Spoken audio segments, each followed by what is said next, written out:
안녕하십니까. 2023학년도 수능이 지금 진행이 되고 있겠네요. 지금 오후고 여러분들 열심히 영어 시험 볼 시간 동안 잠깐 저는 이 촬영을 하도록 하겠습니다. 국어 시험은 연계가 느껴졌어요. 그죠? 그래서 독서부터 조금씩 영역을 나눠서 볼 텐데, 독서는 9번까지는 평이한 편이었고, 그리고 그 마지막 두 지문이 아무래도 여러분을 조금 힘들게 할 수도 있었겠다라는 생각을 합니다. 이걸 다 준비하지는 않았고, 네, 1번부터 3번까지 독서 이론 지문은 실수하지 않았다면 마음의 평정심이 아마 제일 중요했을 것 같습니다. 그래서 별 어렵진 않았는데 1번 같은 경우에 4번에서 정답을 못 찾아가지고 5번까지 갔다가 앗! 하고 다시 돌아왔을 학생이 있을 것 같습니다. 그러니까는 뭐가 지식이나 관점이 독자 요인이고 두 번째 문단 끝에서 셋째 줄인데요. 읽기 환경이나 과제가 상황 요인이다 라고 구분해서 설명을 했으니까 1번에 4번 그걸 통으로 묶어가지고 독자 요인이다 라고 하면 틀린 게 되겠죠. 그래서 끊어 읽기 연습을 좀 했었어야 된다라는 생각이 듭니다.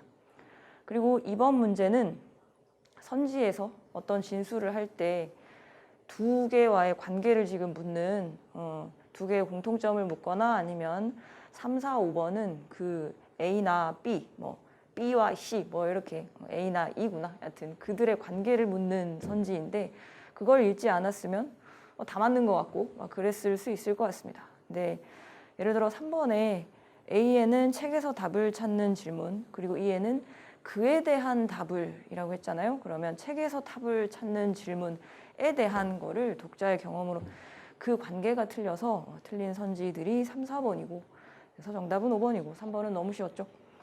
네, 두 번째 지문이 중국 얘기를 하다가 그리고 그걸 우리나라 실학자들이 나에서 어떻게 조금씩 다르게 받아들이고 했는가를 설명하는 글이었는데 글이 그렇게 뭐 난도가 있지는 않았어요. 그죠?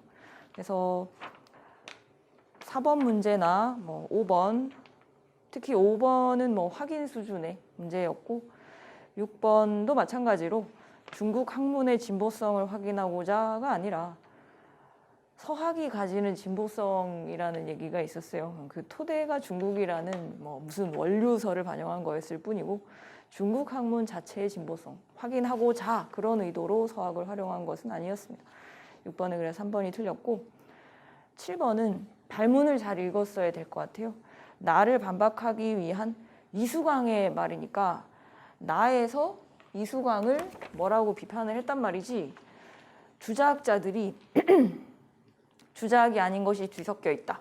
심성수양에 절실하지 않을 뿐더러 주자학이 아닌 것이 뒤섞여 있다. 라고 비판을 받는 이수광은 뭐라고 반박했을까요? 주자학에만 빠져 있으면 안 된다 라고 반박하는 게 가장 적절하겠죠. 그래서 2번이 정답이었습니다. 그 다음에 8번 문제 8번 문제는 두 글을 읽고 나서 서유구라는 사람이 쓴 글에 대한 보기가 있네요. 향촌 관련 부분을 발췌하였다. 그리고 목적의식은 국가를 위한다. 이 글에는 향촌 구성, 향촌 실생활에서 활용할 수 있는 내용이 서술됐고 주작을 기반으로 했답니다. 그리고 아까 우리 몇 번이지? 그거 보면서 잠깐 나왔던 서학 중국 원류설 등이 반영된 책이랍니다. 주자학을 벗어난 건 아니네요. 그죠? 그리고 안설 앞에 본문에 그게 뭔지 나와 있었습니다. 그렇다면 1번부터 확인해 봅시다. 1번에 현실개혁의 뜻을 담았다. 거기까지 틀리지 않습니다. 실학자들의 책과 마찬가지로 현실의 문제를 개선하려는 향촌 구성원 전체 보기의 5째 줄이네요. 삶의 조건을 개선할 수 있는 방안이라고 했으니까 맞습니다. 그 다음에 2번 증거를 제시하여 네 그랬는데 그와 마찬가지로 고증과 의견 네 보기의 둘째 줄에 분류하고 고증한 유서라고 하였습니다. 그 다음 3번 지봉유설에 비해 특정한 주제를 중심으로 편찬되었다. 아까 특정한 주제가 뭐였죠? 향촌 관련 부분이라고 발췌했다고 했습니다. 그리고 네 4번 성우사설에 비해 실용적인 지식의 활용. 아까 우리 읽으면서 봤죠? 거기 보기에 5째 줄 향촌 실생활에서 활용할 수 있는 내용이라고 했습니다. 그래서 정답은 5번인데요. 3점짜리 보기 문제라고 해서 항상 어려운 게 아닌 거 알고 계시죠? 그래서 이번에는 8번이 저번 구평이랑 마찬가지로 그랬던 것 같습니다. 중국을 무명의 척도로 받아들였던 나의 그 책과 달리 이 책은 중화관념에 구애되지 않았다라고 했는데 보기에서 아까 우리 봤던 주작을 기반으로 했고 서학, 중국, 원류설 등이 반영된 그런 책이라고 했습니다. 그래서 서학, 중국, 원류설은 본문을 찾아보시면 뭐라고 돼 있었죠? 서양의 진보성을 중국의 토대, 중국이 모든 것 그거의 토대다. 이걸 반영한 거니까 중화관념에서 벗어난 것은 아니었습니다. 그래서 구애되지 않았다는 것이 틀려서 정답은 5번. 밑에 9번 어휘 문제는 상당히 쉽게 출제된 편이었습니다. 자, 그 다음에 수능 완성 앞부분 비문학 지문 연계, 기속행위, 재량행위 우리가 같이 수업하면서 행정청이 사람이다. 그리고 재량행위는 불확정 법 개념을 재량을 가지고 하는 이런 얘기를 막 열심히 했었던 기억이 나는데 수능 보시다가 슬쩍 떠오르셨겠죠? 네, 그러면 이거는 글도 잠깐 보면서 얘기하도록 합시다. 나왔던 얘기입니다. 수능 완성에 뭐 하면 뭐를 해야 한다. 요건과 효과가 있습니다. 그런데 항상 일의적인 것은 아니다. 그러니까 뜻이 하나가 아니고 여러 가지 불확정 개념으로 해석될 수 있다. 일의적인 게 아니니까 불확정적이다. 개인 간의 법률 관계를 구율하는 민법에서 불확정 개념이 사용된 예로 이거구나. 손해배상 예정액이 부당하게 과한 경우엔 법원이 감액할 수 있다라는 조문이 있답니다. 요건과 효과. 이때 법원은 그거를 뭐로 판단할 수 있다? 재량으로 판단할 수 있다. 재량행위. 손해배상 예정액은 위약금의 일종이다. 위약금? 계약 위반에 대한 제재인 위약벌도 위약금이다. 위약금에 속하는 것들이 손해배상 예정액도 속하고 위약벌도 속한다라고 규정 지어줬습니다. 위약금의 성격이 손해배상 예정액이냐, 위약벌이냐 둘 중 무엇인지 증명되지 못하면 손해배상 예정액 전자로 다룬다라고 했습니다. 자, 민법 얘기가 계속 나오는데요. 채무자의 잘못으로 계약 내용이 실현되지 못해서 계약을 누가 위반했다. 채무자가 위반했다. 그러면 채권자가 손해를 입겠죠. 그 경우에 손해액수를 증명해야 배상금을 받을 수 있다라고 했습니다. 해야만 뭐 할 수 있다 물어보겠구만. 그러나 손해배상 예정액이 정해져 있었다면 저 손해배상 예정액은 위약금의 일종이다. 정해져 있었다면 채권자는 증명하지 않아도 받을 수 있다. 좋은데? 이때 손해액수가 얼마로 증명되든 예정액보다 더 받을 수는 없다고 했습니다. 한편 아까 두 번째 후자 위약금이 위약벌임이 증명되면 채권자는 위약벌에 해당하는 위약금을 받을 수 있고 그리고 앞에 설명했던 손해배상 예정과는 달리 감액할 수 없다. 아까는 아까는 어디 갔지? 네네네네. 잘 안 보이네요. 일단 넘어갑시다. 채권자가 손해액수를 증명하면 손해배상금도 받을 수 있다. 오케이. 위약금도 받고 손해배상금도 받고. 자, 여기까지는 민법이었는데요. 여기부터는 행정법인 것 같습니다. 불확정 개념은 행정법령에도 사용된다. 끊으면서 읽으셨겠죠, 그죠? 글의 구성과 관련해서 여기도 쓰이고 저기도 쓰인다를 묻는 문제가 10번이었나? 네, 10번에 그런 게 있는 것 같죠, 그죠? 있네요. 10번에 5번 선지에. 행정법령은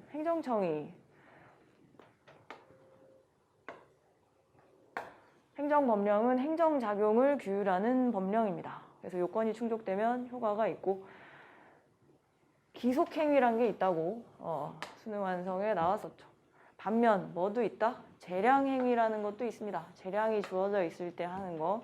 여기 아는 내용이 나오면 스르르 읽어봤을 거예요. 법령에서 불확정 개념이 사용되면 이에 근거한 행정작용은 대개 재량행위가 됩니다. 불확정 개념이 사용했을 때는 대개 재량행위라고 굳이 정리를 해줬네요.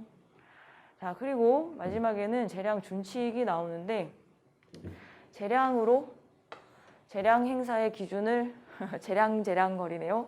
명확히 정할 수 있는데 이 기준을 재량준칙이라 한다. 재량준칙은 법령이 아니라서 꼭 그대로 재량을 행사하지 않아도 괜찮답니다. 법령이 아니니까. 다만 네, 마지막 문단이고 마지막에 단서 조항을 달고 나오니까 뭔가 물어보겠죠. 특정 요건 하에 재량준칙대로 행정작용을 적법한 게 계속 반복이 됐다. 관행이 돼버렸어. 이렇게 되면 그 후에는 동일하게 해야 한다. 평등해야 되니까. 그런 글로 그런 내용으로 마무리되고 있습니다. 네, 10번은 정말 말 그대로 내용 일치 문제였습니다. 좀 전에 우리 몇 번째 문단이지? 하나, 둘, 셋.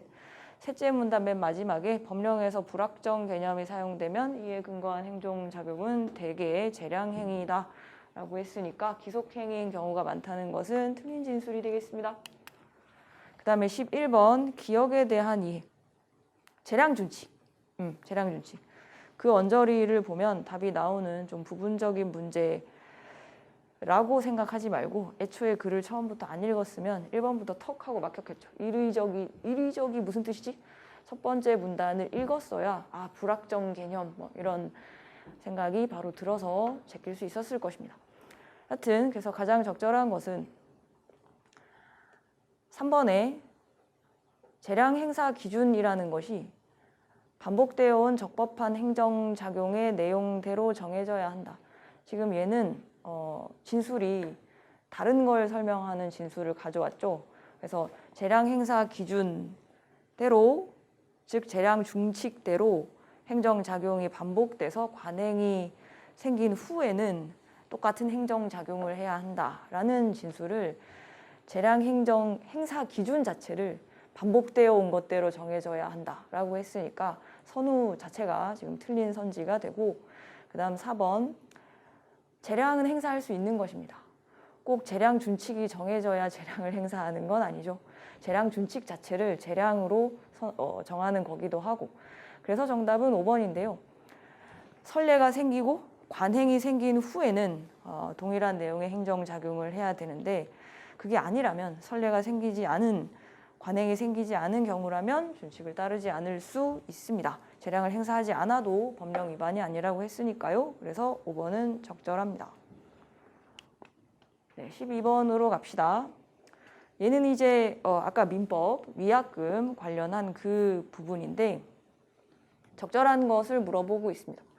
보기, 대가로 100을 받기로 하는 매매 계약을 하였습니다. 그 후 갑이 계약을 위반하여 을이 손해를 80 입었다고 하네요. 세 가지 상황이 있다라고 가정하고 각 상황에 따라 맞게. 그래서 1번은 가, 2, 3번은 나, 4, 5번은 다니까 아마 묶어놓고 시작하셨을 것입니다. 가에 증명되지 못한 경우에도 지급해야 하고 그리고 감액할 수 없다. 두 번째 문단의 첫 문장을 보면 증명해야 배상금을 받을 수 있다 라고 했습니다. 그래서 틀리고, 그 다음 2번 나의 경우가 뭐죠? 위약금 100을 약정했다. 위약금 100을 약정하였다. 그 상황에서 위약금의 성격이 뭔지를 증명하지 못한 경우라고 합니다. 그러면 2번 을의 손해가 80임이 증명되었다면 갑이 을에게 위약금 100 애초에 정해놨으니까 그 정해놨던 100을 지급해야 하고 그것을 감액할 수 있다. 가 어디 나오죠? 감액할 수 있다. 네, 부당이 과다한 경우에 적당히 감액할 수 있다라는 조문이 있다고 했습니다. 그 1문단의 손해배상 예정액 자체가 위약금의 일종이고 그것이 부당이 과다한 경우에는 감액할 수 있다라고 하였습니다. 자, 그리고 3번 나에서 을의 손해가 얼마인지 증명되지 못한 경우에 갑이 을에게 100을 지급해야 하고 감액할 수 없다라고 했는데 감액할 수 있다라고 했죠. 그 다음 4번 다에서 을의 손해가 80이미 증명되었다. 증명되었을 때 갑이 을에게 180을 갑자기 180이 왜 나오지? 손해가 80이고 위약금이 100이었거든. 그래서 위약금이 위약벌도 위약금에 속한다 했으니까 그 100과 80을 아마 더한 숫자인 것 같습니다. 그러나 법원이 감액할 수 이것은 없죠. 두 번째 문단 한편 뒷부분에 감액할 수 없다라고 하였습니다. 그 다음에 5번 얼마인지 손해가 증명되지 못한 경우에 갑이 을에게 위약금은 100이었습니다. 그래서 80을 지급해야 한다가 틀렸죠. 네, 그 다음에 대사량 지문 수특에서 최소제고법 선생님 최소제고법이 수능에 나올까요? 라고 얼마 전에 며칠 전에 물어본 학생이 있었는데 그 학생이 생각이 나네요. 독서 제재가 연계가 될 때 그 제재를 정말 수능 보기 며칠 전 혹은 정말 그 전날 열심히 읽어서 어떤 점에서 그 수직으로 내린 거가 편차고 그리고 그 편차의 제곱의 합을 뭐 어쩌고 저쩌고 하는 게 최소제곱법이야 이런 거를 정말 며칠 안에 읽었으면 조금 도움이 됐을 수는 있겠지만 그게 아니라 그냥 1년을 쭉 오면서 수십 개의 수특 수한 지문, 독서 지문을 그냥 한번 풀어봤다. 그런 경우에는 딱히 뭐 그 독서를 풀어봤다로는 EBS를 풀어봤다로는 문제 푸는데 별 도움은 안 됐을 것 같다는 게 제 생각인데요. 그래서 독서가 연계될 걸 대비해서 공부를 할 때는 거의 정말 파고드는 정도로 하지 않으면 네, 차라리 기출문제를 보면서 유형을 공부하는 게 훨씬 나은 게 아닐까요? 네, 그런 생각을 해봅니다. 네, 잠깐만 봅시다. 대사량이라는 개념이 있습니다. 그 중에 네, 더 구체적으로 가는 것이죠. 기초 대사량이라는 것은 생존에 필수적인 에너지인 거고 쾌적한 온도에서 편히 쉬고 그러니까 가만히 있을 때 편히 쉬고 있는 동물이 공복 상태 배가 비어있는 체내에서 생성한 열량이 바깥으로 발산되는 열량과 같답니다. 기초대사량은 개체에 따라 조금씩 퍼센티지가 다를 수는 있겠지만 60에서 75 내 대사량의 저 정도나 기초대사량이 차지하고 있답니다. 근육이 많을수록 기초대사량이 많답니다. 이런 거 물어보겠죠, 그죠? 식표시 정도 해두고 기초대사량은 두 가지 방법으로 구하는데 직접법은 직접 하는 거겠죠? 그래서 직접 측정하는 것이다. 직접 정말 발산하는 열량 아까 그 체내에서 생성한 열량이 발산하는 열량과 같다 했으니까 그걸 직접 측정하는 것이다. 간접법은 간접적으로 하는 거 있지? 측정 장치는 갖고 있는데 그게 직접 열량을 측정하는 게 아니겠죠. 이산화탄소 배출량 그 앞에 저 보이는 무슨 량을 측정해가지고 그걸 바탕으로 뭐 하는 방법이다?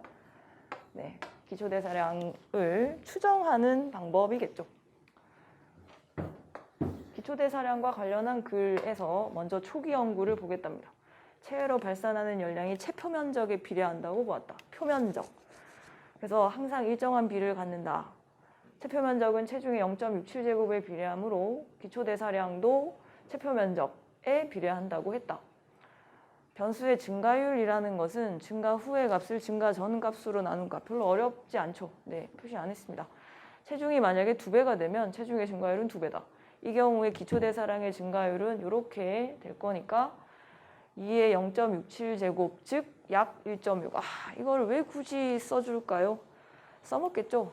어떤 지수함수 0.67제곱을 했을 때 이가 안 되네. 그지? 나중에 써먹자. 자, 1930년대에 클라이버는 좀 다르겠죠? 생쥐부터 코끼리까지 다양한 크기 동물의 대사량 측정 결과를 분석했습니다. 뭐가 달라질까요? 그래프가 나오겠네요. 가로축을 변수. 동물의 체중은 가로축, 세로축은 기초대사량이라고 점으로 나타냈는데 변수의 증가율이 다를 때는 그 둘의 증가율이 같을 때와 달리 작은 따옴표가 있습니다. 일반적인 그래프에서 이 점들은 직선이 아닌 곡선의 주변에 분포하게 된답니다. 그런데 우리가 지금 여기서 보는 건 직선이란 말이야. 어떻게 쓸까? 그 순서쌍의 값에 로그를 취해서 다 아시죠? 네, 잘 모릅니다. 몰라요. 근데 몰라도 풀 수 있어요. 설명해 주니까. 로그를 해서 새로운 수서쌍을 만들어서 표시하면 이제 곡선이 아니라 직선의 주변에 분포하는 걸로 된대요. 그래서 아까 증가율 큰 거 밑으로 나누면 작은 걸로 나누면 증가율을 했는데 하여튼 기울기를 이용해서 증가율을 비교할 수 있다라고 했습니다. 그래서 그 위에 그림을 설명하는데 x와 y는 당연히 로그를 취한 값이겠죠. 그래서 이제 L 그래프라는 게 나오는 거야. 얘는 직선, 아까 일반적인 그래프는 곡선. 체중의 증가율에 비해서 체중분의 기초대사량 증가율이 작다면 직선의 기울기는 1보다 작고, 그리고 같다면 1이다 라고 했습니다. 이렇듯 쪼그래프와 같은 방식으로 표현할 때 체중 이 관계를 형질이 어떤 형질이 기초대사량, 예를 들어서 체중과 직선의 관계를 보이면 함께 증가하는 경우에 상대성장이라는 말을 쓴답니다. 지금 동일종에서의 심장이나 두뇌도 상대성장한대요. 이것도 선지에 나오는 정도이겠죠. 한편 그래프에서 가로축, 세로축 두 변수의 관계를 대변하는 최적의 직선의 기울기와 절편을 수특에서 들어본 말입니다. 최소제곱법으로 구할 수 있다. 우선 그래프에 그 순서쌍을 나타낸 점들 사이를 지나는 임의의 직선을 그린다. 각 점에서 가로축의 수직 방향으로 직선까지의 거리인 편차의 절대값. 이 편차의 절대값을 구하겠죠, 그죠? 잘 모르겠습니다. 이들을 각각 제곱하여 합한 것이 편차 제곱합이다. 오케이. 편차 제곱합이 가장 작은 직선을 구하는 것이 최소 제곱합이라고 설명해 줬습니다.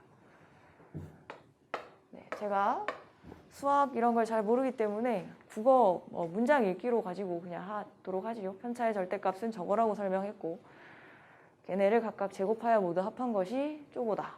그리고 그의 가장 작은 직선을 구하는 것이 최소제곱법이다. 그 최소제곱법은 최적의 직선의 기울기와 절편을 구할 수 있는 방법이라 했습니다. 그래서 클라이버 씨는 이런 방법으로 최적의 직선 기울기로 아까 0.67은 뭐지? 지금 0.75라는데? 그래서 체중의 0.75제곱에 기초대사량이 비례한다고 결론 지었다. 그래서 얘를 대사체중이라고 한다.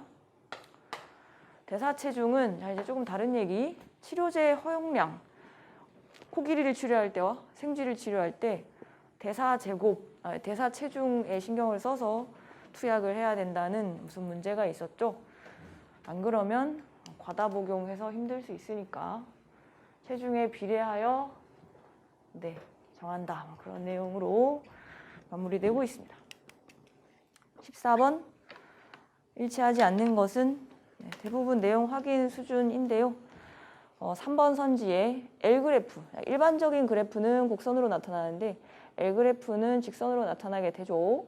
그 직선의 기울기는 가로축과 세로축 두 변수의 증가율의 차이와 동일하다. 근데 그 직선의 기울기를 아까 국어적으로 뭐라고 설명했냐면 기초대사량 체중의 증가율과 기초대사량 증가율이 같다면 직선의 기울기가 1이다 라고 했습니다. 6번째 분단. 근데 이거를 그러면 저 3번 선지처럼 해보면 기울기가 1인데 두 변수의 증가율의 차이와 동일하다라고 하면 완전 모순되는 진술이 돼버리죠. 같은 값을 빼버리면 0이 돼버리는데. 그래서 3번이 틀린 선지가 됩니다. 1, 2, 4, 5번이 확실해서 3번을 찾은 친구들도 많을 것 같습니다. 그 다음에 15번으로 갑시다.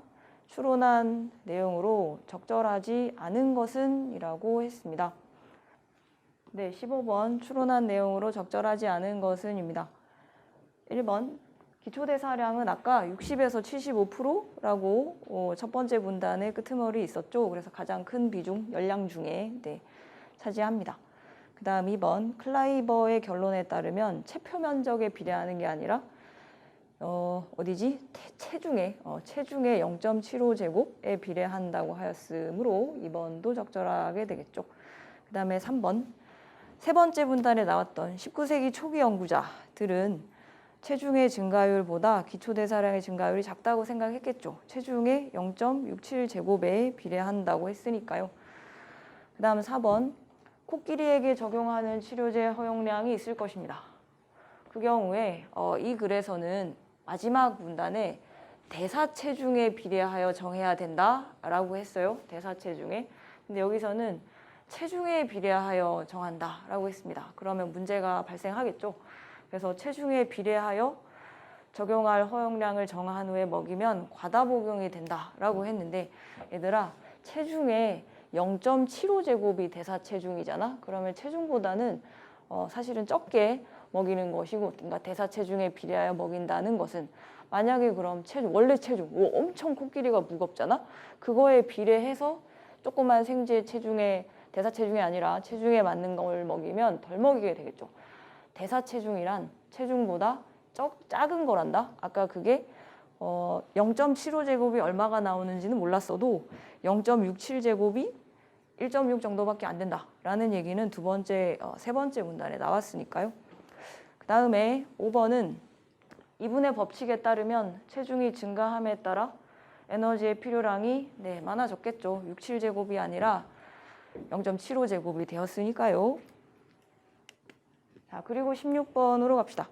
기억, 니은을 이해한 것인데 이거 직접법과 간접법. 직접은 직접 측정하는 것이고 간접법은 다른 걸 측정해서 추정하는 방법이었는데 둘 다 뭘 재는 거지? 둘 다 기초대사량을 측정하거나 추정하는 것이었죠. 그래서 가장 적절한 것은 일정한 체온에서 동물이 체외로 발산하는 열량. 이거가 첫 번째 문단에서 기초대사량을 설명하는 거였습니다. 그래서 정답은 4번이고 네, 17번 아침에 여러 선생님들이 학생들이 17번을 많이 틀렸을 거라고 했는데요. 네, 저도 처음에 봤을 때 잘 몰랐습니다.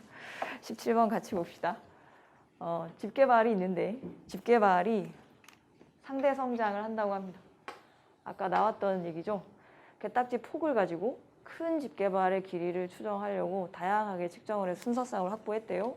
그리고 L그래프, 직선으로 나타나겠죠. 같은 방식으로 게딱지의 폭과 집게발의 길이에 해당하는 로그를 넣은 값을 넣고 분석을 실시했다라고 했습니다. 최적의 직선을 구할 거예요. 근데 만약에 그 직선의 기울기가 1보다 작다면 A가 게딱지 폭 그리고 큰 집게발의 길이가 B인데 A에 B가 비례한다고 볼 수는 없겠군이라고 했습니다. 지금 직선의 기울기가 1보다 작은 거는 A에 비해서 B의 증가율이 작다는 것이죠. 그렇다면 비례하여 증가한다라고는 할 수 없죠. 그래서 1번은 적절합니다. 그 다음 2번 그 A와 B의 증가율을 비교하는데 이거 뭐지? 점들이 최적의 직선으로부터 가로축의 수직 방향으로 멀리 떨어질수록 이게 뭐더라? 가로축의 수직 방향으로 멀리 떨어지는 이게 편차를 아까 마지막 문단 가까이에서 설명한 것이죠. 각 점에서 가로축의 수직 방향으로 직선까지의 거리, 편차의 절대값 그 거리가 클수록 그러면 편차 제곱 합 그거는 그 값들을 각각 제곱하여 합한 거라 했으니까 얘도 커지게 됩니다. 따라서 2번은 적절하지 않고 그 다음 3번 A보다 B가 증가율이 크다면 점들의 분포가 직선이 아닌 어떤 곡선 아니요 곡선은 L그래프가 아니라 일반적인 그래프에서 그려지는 것이 곡선입니다. 그래서 3번은 틀렸고 그 다음 4번 A보다 B의 증가율이 작다면 요거는 하나 둘 셋 어디죠? 여섯 번째 문단 거기에 기울기가 1보다 작다라고 하였습니다. 그래서 그냥 내용 확인, 시력 운동, 안구 운동. 그 다음 마지막 5번 A의 증가율과 B의 증가율이 같다. 그리고 일반적인 그래프라고 하였습니다. 그렇다면 일반적인 그래프에서 증가율이 잠깐 돌아가 봅시다. 일반적인 그래프라는 거기 우리가 아까 표지판을 해놨었는데 거기는 가로축과 세로축 두 변수의 증가율이 서로 다를 경우에 곡선의 주변에 분포한다고 했으므로 같을 경우라고 했으니까 제끼셔야 되겠습니다. 네. 그 다음 18번부터는 문학 영역인데요. 최척전 그리고 도산 12고 그 밑에 나오는 김득연 지수정관을 왜 올해 사관학교 문제에서 본 것 같죠? 부분은 다르지만 그리고 네, 저는 모르는 소설인데요. 최명희의 쓰러지는 빛이라고 아까 선생님들 아시더라고요. 하여튼 연계는 아닌 작품. 그리고 마지막에 현대시에서 음지의 꽃이라는 연계 작품과 비연계 작품인 유치원의 체전이 나왔었는데 연계 작품 총 3개. 뭐 비슷했어요. 지금까지 연계의 수준과 연계율과 비슷했고 모르는 작품이 있었는데 소설도 그렇고 현대시 한 작품도 그렇고 김훈, 수필 같은 그 글도 그렇고 그랬지만 작품 자체가 별로 어렵지 않고 읽어가면서 풀면 답이 명확하거나 아니면 오답들의 근거가 명확해서 비문학에 비해서는 혹은 뭐 언어에 비해서는 평이하게 풀지 않았을까 하는 생각이 듭니다. 최척전은 만나는 장면은 이건 평가원에도 비슷한 장면이 나온 적 있죠. 그래서 아마 빨리 푸셨을 텐데 진하게 표지판 된 것들을 보시면서 정답만 체크해 보는 정도로 합시다. 18번은 서술상 특징과 그 효과인데요. 별로 어렵지 않았죠. 감각적인 배경 묘사가 밑줄 친 리을 쪽에 있었습니다. 꽃피는 날씨가 맑은 봄날 밤 미풍 밝은 달이 환하게 비추고 바람에 날리던 꽃잎이 옷에 낭만적이죠. 네, 정답이 4번이고 나머지 오답은 예를 들어 1번 갈등 양상이 구체화되는 부분에 시를 삽입한 게 아니죠. 그래서 정확하게 근거를 가지고 뗄 수 있었을 것입니다.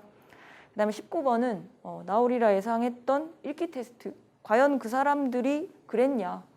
거기에 3번 선지를 보면 최척은 오경의 시에 대한 재능을 결혼 전에 알고 있었다라고 했는데 중략 줄거리 바로 한 줄 위에 보면 애초에 모르고 있던 터라 라고 나와서 3번이 틀린 것이 됩니다. 그 다음에 20번은 기억에서 미음까지 밑줄 친 부분들에 대한 이해인데 이게 선지가 연결이 돼 있죠. 얘는 얘를, 얘는 그것 중 뭐 한 시점을 특정한 이런 식으로. 그러나 평정심을 가지고 봤다면 어려운 문제는 아니었습니다. 3번에 리을은 인물의 행위가 반복적으로 일어나는 시간의 표지다. 매양, 항상 이런 밤이 되면 피리를 불곤 했다. 반복적으로 일어나는 시간의 표지죠. 그리고 미음은 리을 중 한 시점을 특정했다. 어느 봄날 밤, 항상 그런 밤에 피리를 불었는데 어느 봄날 밤에 또 불었다. 이런 거였으니까 한 번이 적절한 선지가 되겠습니다. 네, 그 다음 21번 소설 장르니까 소설 갈래니까 서사장치에 대한 것들이 나오는데 신이한 존재가 나오거나 예언의 시련을 보여주는 특이한 증거를 보여주거나 문제 해결의 계기가 되는 소재가 나오거나 아니면 공간적 배경을 확장하여 다양한 길어서 밑줄 하기 싫다. 하여튼 다양한 서사적 장치 한 4가지 정도 언급이 된 것 같은데요. 네, 이 또한 어렵지 않았습니다. 이게 가족이 간만에 만나가지고 너무 행복해서 눈물이 흐른 다음에 피까지 흐를 정도로 행복했다라는 얘기니까 5번에 다른 문제 확인에 따른 인물의 불안감하고는 관련 없습니다. 자, 그 다음 고전 시간은 도산시비곡, 수특에 실렸던 작품, 그리고 지수정가는 잘 모르는 학생들이 있었겠지만 전반적인 분위기, 우리 이런 작품 많이 봤잖아. 그리고 겸재의 빛은 무슨 겸재라는 분의 그림과 관련해서 그 겸재가 따라 내려가면서 그렸던 월송정, 망향정 이런 거를 일삼아 다녔다. 의도를 가지고 갔구만. 그죠? 네, 여튼 22번 문제도 별로 어렵지 않았죠. 부정적 현실 비판 이런 거 아니고 3번의 현실을 통찰하는 것이 지수정가는 아니죠. 그리고 환경의 다양한 변화를 포착하는 것이 지수정가나 도산시비곡은 아니죠. 그리고 환상적 분위기도 아니고 오답들이 확실해서 정답은 1번으로 잘 찾으셨을 것입니다. 그 다음 23번도 푼 제가 쉽다라고 써놨네요. 그게 아마 B 부분에 티 없어라는 말이 대상을 관찰하기 전에 나온 게 아니라 대상을 관찰했더니 티가 없더라 라는 문장이어서 문장 읽기로 제가 쉽다고 써놓은 것 같습니다. 그 다음에 24번은 3점짜리인데 3점짜리인데 근데 왜 이렇게 쉽지? 우리가 도산 12국을 공부를 해서 그런가? 거기에 3번 선지에 천석 고항이 이상적 공간에 다다르지 못한 것에 대한 하자의 아쉬움이다. 그냥 아마 여기서 답을 체크하고 넘어가셨을 것입니다. 자연을 사랑하는 것이 병이 됐고 내가 앞으로도 이렇게 살겠다 라는 고치지 않겠다 라는 거였죠. 그래서 아쉬움이라고 할 수는 없습니다. 그 다음 25번 기역과 니은에 대한 문제, 항상 나오는 문제인데요. 이 또한 니은은 옛 망향정 자리, 얘가 겸재가 갔던 곳을 쭉 가보면서 쓴 글이 다였고 그 다음에 기역은 자연 속에 정자를 붙여 세운 거죠. 붙여 세우고 나서 와 이게 바로 옛 현인이 은거한 거처냐 이러면서 좋아하고 있습니다. 그래서 정답은 3번입니다. 화자가 만족하며 머무르는 삶이 기역이고 그리고 니은은 허전하지 않은 이유가 니은 바로 뒷부분 바로 뒤 문단에 나오죠. 허전한 사태가 그다지 허전하지 않았다라고 하였습니다. 그래서 정답이 3번이고 그 다음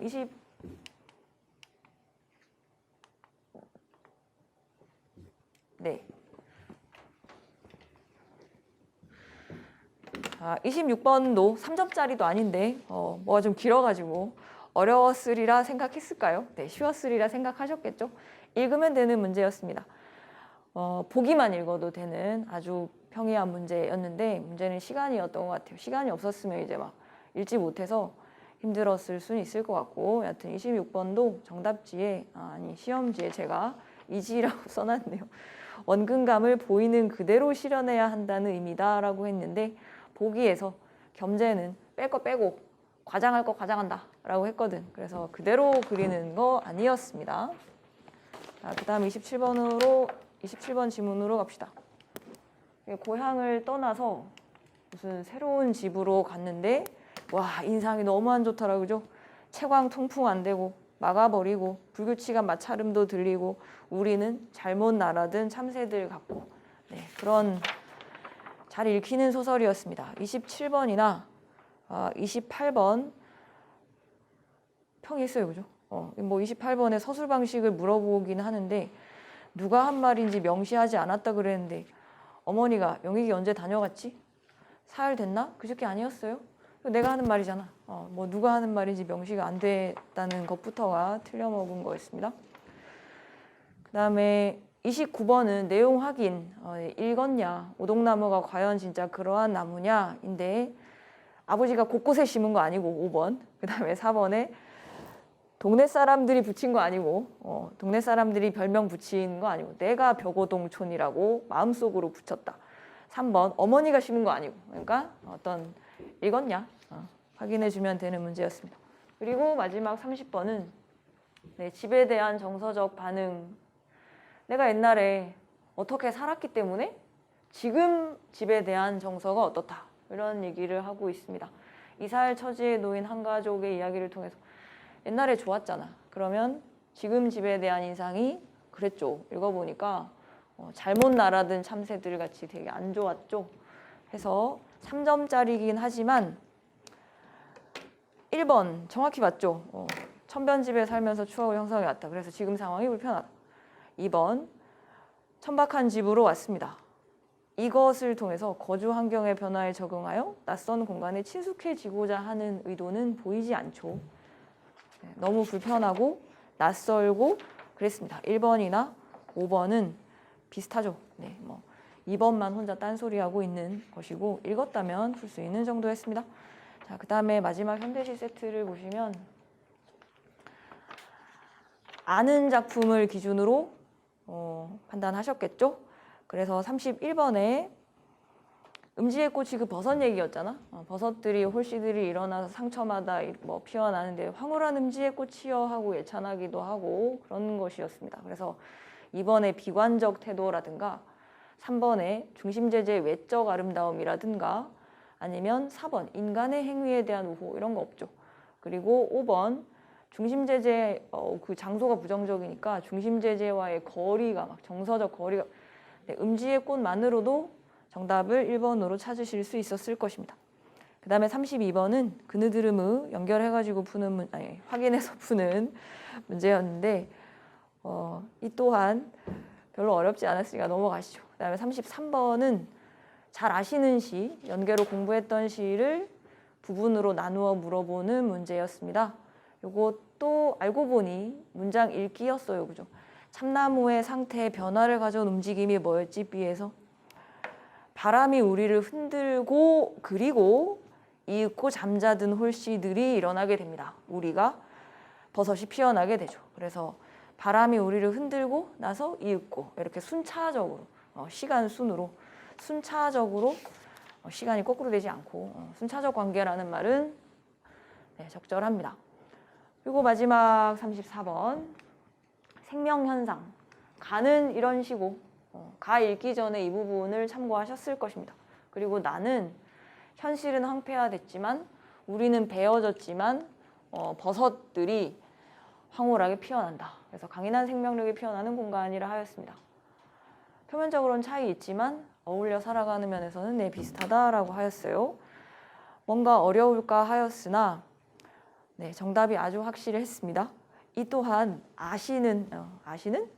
아는 시가 나와가지고 3번으로 잘 찾을 수 있었으리라 바랍니다.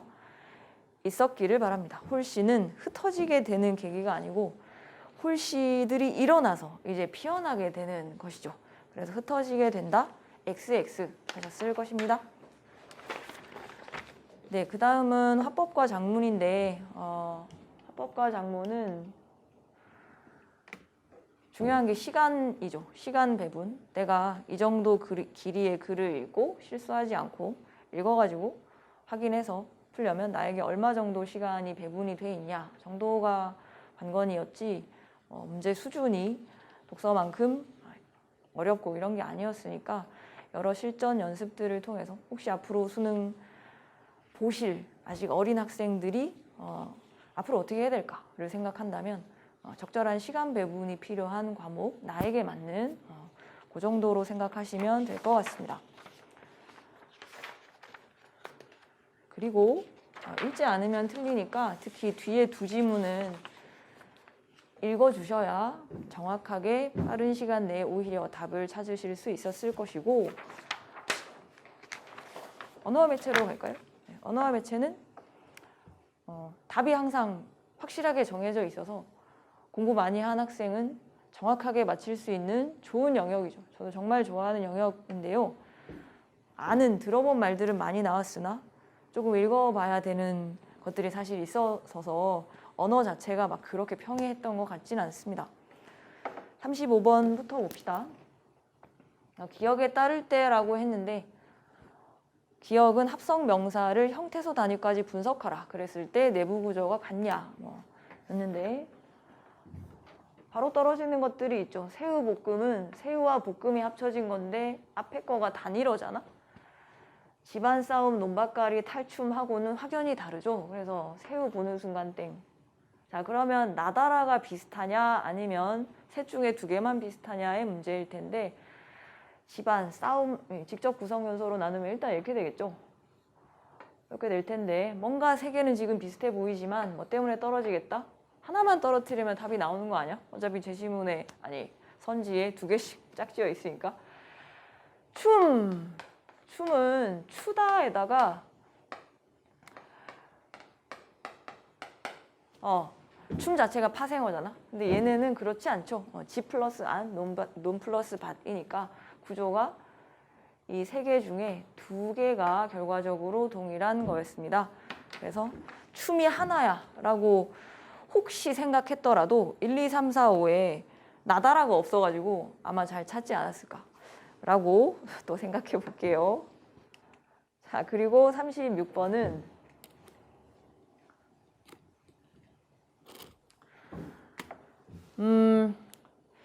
수능 평가원이나 수능은 세트 제시문이 나올 때 세트 제시문을 좀 열심히 읽어줘야 관련되는 문제가 있었는데 읽어야 된다. 읽고 풀자라고 했는데 올해는 세트 제시문이 뭐 진짜로 그랬던 것 같지는 않습니다. 35, 36은 문제만 보고 필요한 이거 아닌가? 라고 생각해서 그 부분 확인하면 맞네. 중심적, 주변적 그냥 저것만 보면 되는구나. 왜냐면 우리가 그 개념을 공부를 했으니까. 그죠? 그래서 칼잠, 머리글, 일벌레, 입꼬리, 꼬마정어 뭔지를 다 써줬어요. 그걸 가지고 기존 글에 나왔던 뭐 도끼눈, 입꼬리, 뭐 구름바다 이런 것들하고 비교하는 건데 A가 중심적, B가 주변적이었죠. 그러면 중심적 의미를 자음이 중요한 것이고 구름바다는 본문에서 그게 구름이래. 그러면 중심적 의미를 나타내는 어근의 위치가 앞뒤로 다르죠. 그 다음에 머리글은 뜻을 보시면 글이랍니다. 물벼락은 물이 중심이죠. 그래서 또 위치가 다릅니다. 일벌레의 중심이 되는 거는 일을 많이 하는 거. 아이고 B네. B니까 벌레. 그다음에 얘는 공부하는 건데 그걸 벼락치기 한다는 거니까 어근의 위치가 다르죠. 주변적 의미를 나타내는.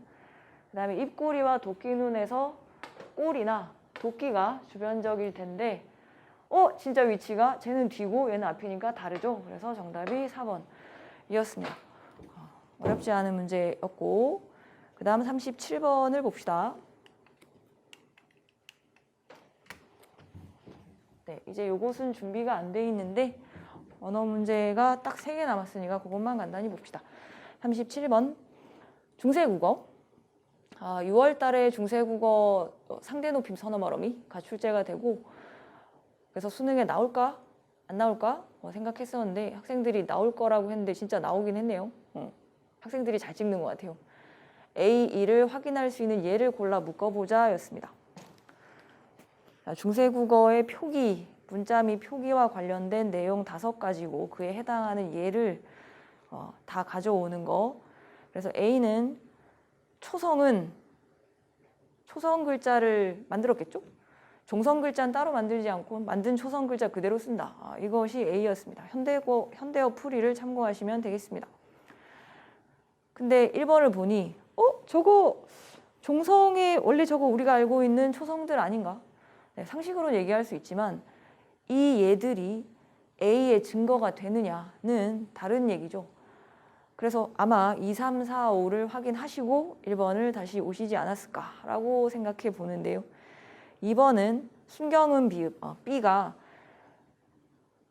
이 이응을 입술 소리 아래 이었으면 순경음 글자가 된다. 그래서 2번 선지에 보면 두 예 다 순경음 비읍을 가져왔죠. 순경음 비읍이 들어간 예들 딱 2개를 정확히 가져왔습니다. 그래서 적절하고 그 다음 3번은 초성을 합하였을 거면 옆으로 나란히 병서하라. 그래서 병서 글자 종성에도 나란히 옆으로 가로로 쓰면 된다. 그러면 3번 선지에는 병서 나란히 쓴 병서 글자가 다 들어있으면 되는 거죠.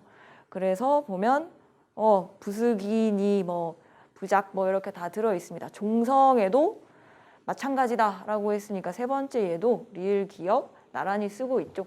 그 다음 4번 여러 모음들을 지금 대놓고 줬어요. 얘는 초성 아래에 쓴다. 그래서 4번에 보면 거기에 해당하는 우, 으, 아래야 등을 초성 아래에 붙여 쓰고 있는 것을 확인하실 수 있습니다.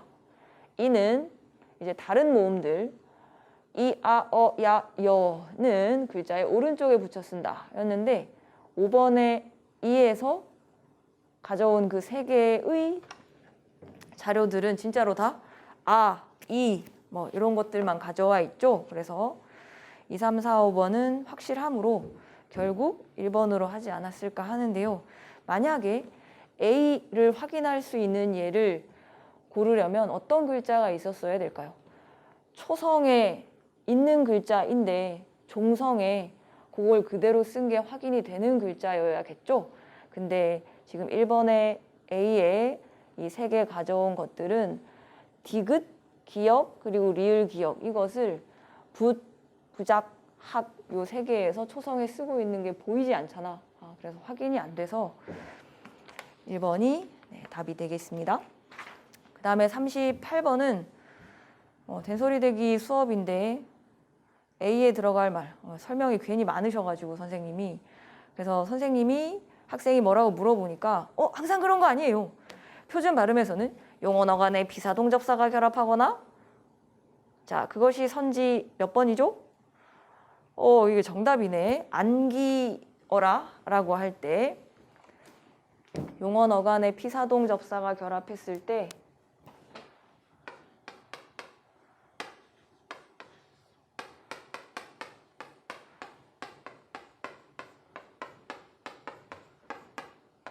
네, 이게 어간이죠.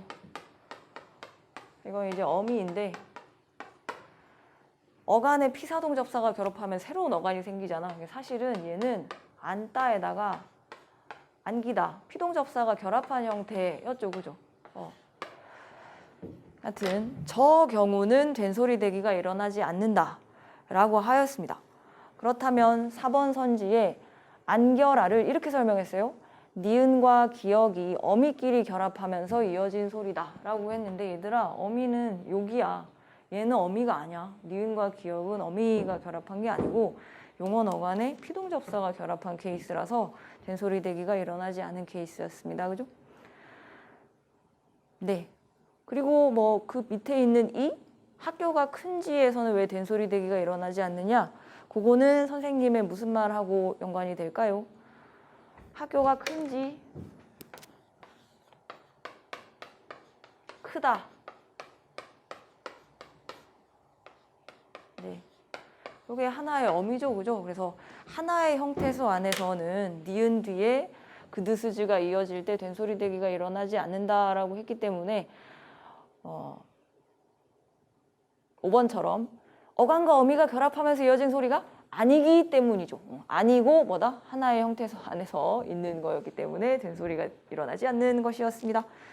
자, 이제 다 해갑니다. 39번 6, 9월에 대놓고 문장 구조, 문장 성분 문제가 안 나와서 수능에 나오겠지? 라고 아마 다들 짐작하셨을 거고 그랬습니다. 문장 성분과 문장 구조에 대한 설명인데 고마운 것은 2, 3, 4, 5를 확실하게 뗄 수 있어서 그나마 찾을 수 있지 않았을까라는 생각을 해봅니다. 5번부터 볼까요? 디귿과 리을에는 모두 목적어가 생략된 관형사절이 있다. 네, 리을부터 봅시다. 거기에 관형사절이 뭐가 있죠? 아름다운이라는 관형사절이 있죠. 그거는 뭐가 생략됐지? 관광지가 아름답다니까 주어만 생략돼 있습니다.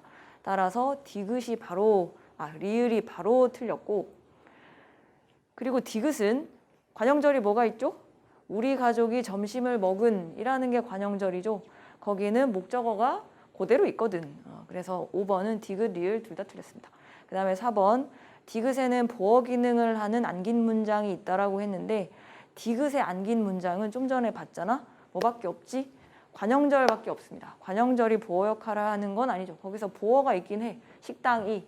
그런데 식당이 자체는 안긴 문장이 아니니까 디귿에 대한 설명 틀렸습니다. 그 다음에 리을에는 부사어 기능을 하는 안긴 문장이 보이시죠? 신이 닳도록. 그래서 4번은 리을에 대한 설명은 맞고 디귿에 대한 설명은 틀렸습니다.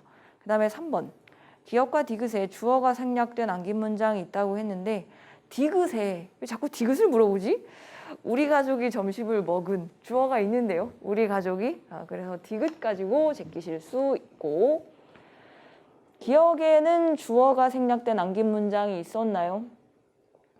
나는 무엇을 바란다 라는 게 아는 문장이고 그 안에 내 친구가 보낸 책을 제 시간에 받기 라고 할 때 내 친구가 책을 보냈다 라고 할 때 목적어가 생략된 건 확인이 되는데 주어가 생략된 거는 책을 제 시간에 받기 그거를 따로 보게 되면 내가 책을 제 시간에 봤다 이런 문장으로 하면 그 부분에서는 주어가 생략됐겠네요. 그러나 여하튼 디귿에 주어가 그대로 있기 때문에 3번 X.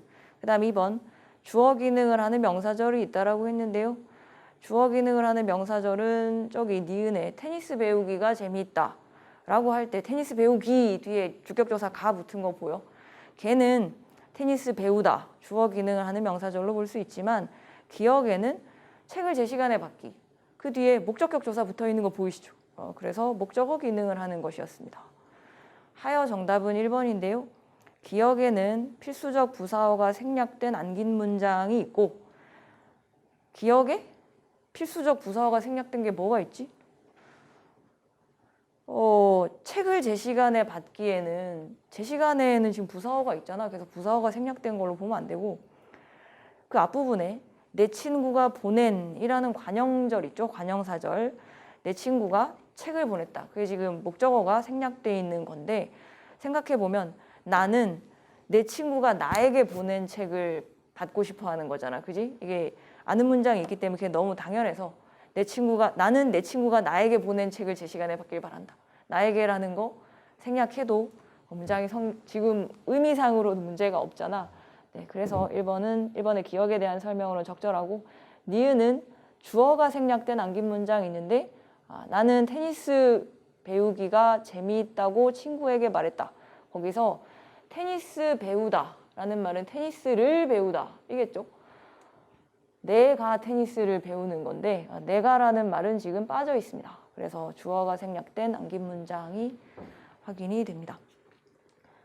네, 오늘은 여기까지고요. 아직 시험 보시는 중이시겠네요. 파이팅 하시고 다음 해 혹은 다다음 해 수능 시험을 볼 학생들은 이번 시험지를 가지고 차분하게 한번 준비하는 내년 내후년을 준비하는 시간을 가지셨으면 좋겠습니다. 감사합니다.